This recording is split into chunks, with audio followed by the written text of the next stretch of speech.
Alright.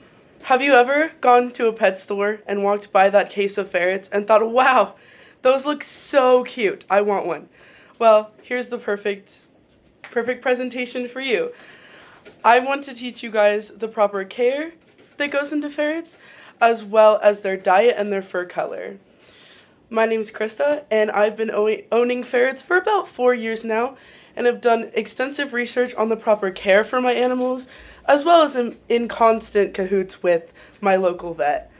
So, today, I want to be teaching you just going over the first steps. So first, I'll go over our proper care, and then I'll go over our diet, and then I will go over fur color. So starting out with proper care, we'll go with sanitation. Sanitation is really important for ferrets and keeping their cage clean, especially where ferrets attract flies, which is kind of crazy, but specifically flies. In fact, in the website PetShoon, they stated that whether it's their natural scent, their need for exploring every nook and cranny, or simply the presence of their food, there's something about ferrets that flies just cannot resist, which is true. I have firsthand witnessed this problem. So you want to keep your cage sanitized. You want to be cleaning your litter pans at least twice a day, like twice a week, because they get really, really gross. So you want to keep up on that. Next is their well-being. Ferrets are a little complicated. You're going to want to be clipping their nails every other week because their nails grow. The healthier they are, the faster they grow. So every other week you're going to want to be clipping their nails. And then not only do you want to have your 6-month vet checks, but you want to do personal checks at home with your ferrets. So whenever they go on the floor, I look for things like, is their balance good? Do they have any new sores or bumps on their body? Is there any fur loss? Any of your typical things you'd want to look out for to make sure that they are healthy. And if you see anything that concerns you, that is a vet call. You're going to want to call your vet.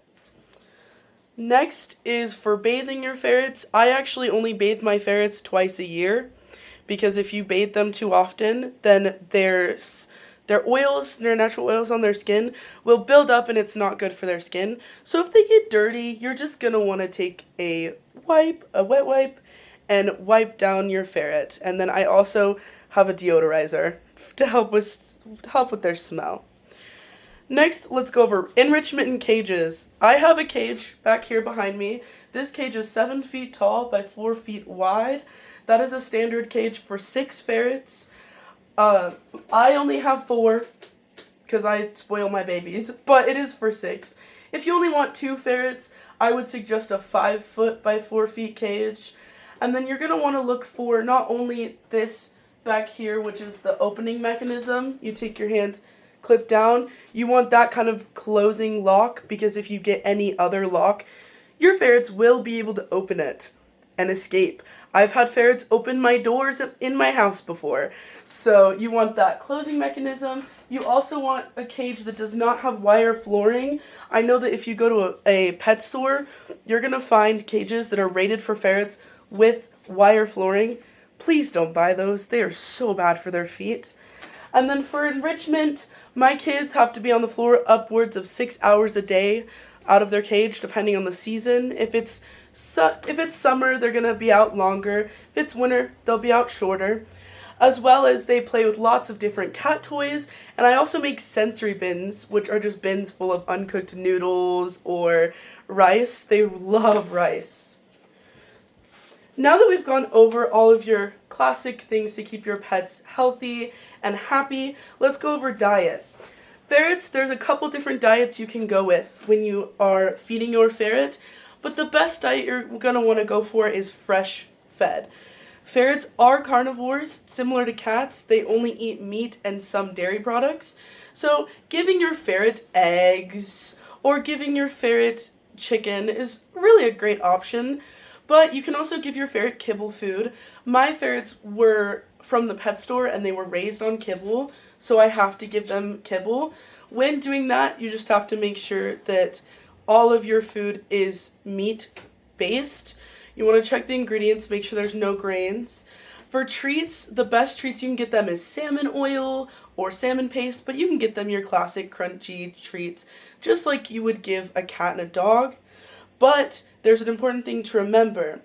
The writer Anja Delic from the article Best Ferret Treats stated, remember, ferrets are carnivores. That means you have to give them treats made for carnivores.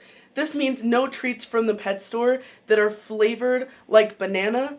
That sounds like a strange choice. It is a real thing. You want only your meat-based treats for your ferret. Now that we've talked about their diet and we've talked about, the different living conditions your ferret is going to be in, your next important one to look out for is color. And it's my favorite section personally. Ferrets come in, they estimate, upwards to 17 natural colors. Your most common ones are your all black ferrets, your albinos, which are all white, your champagne, which have kind of a blonde with brown in it, your blaze, which is your classic one you see on TV with that mask. I love those. Or you have mutts. You also have more rare colors that are in shows. Crazy enough, I didn't know before this, but they do have show ferrets, like show dogs. And for those, you're going to find cinnamons, which are a reddish tone on the top and a reddish brown with white, almost completely white underneath. You have black-eyed ferrets, which are completely black around the eyes, and then you have panda bears. The reason why it's important to know the color of your ferret is because some ferrets come with drawbacks. Depending on your ferret color, if you have a ferret that is albino or is blazed, like my little subject here, see how Bella, you see how she has this line down her neck? She's a blaze. Your blaze ferrets are known for getting Waardenburg syndrome, which comes with autistic-like traits, and possibly they can go blind. So make sure you know what you're getting into when you get into having ferrets as pets. I do want to end this saying that ferrets are wonderful pets. My ferrets are loving my cats and dogs, but you need to know what you're getting into.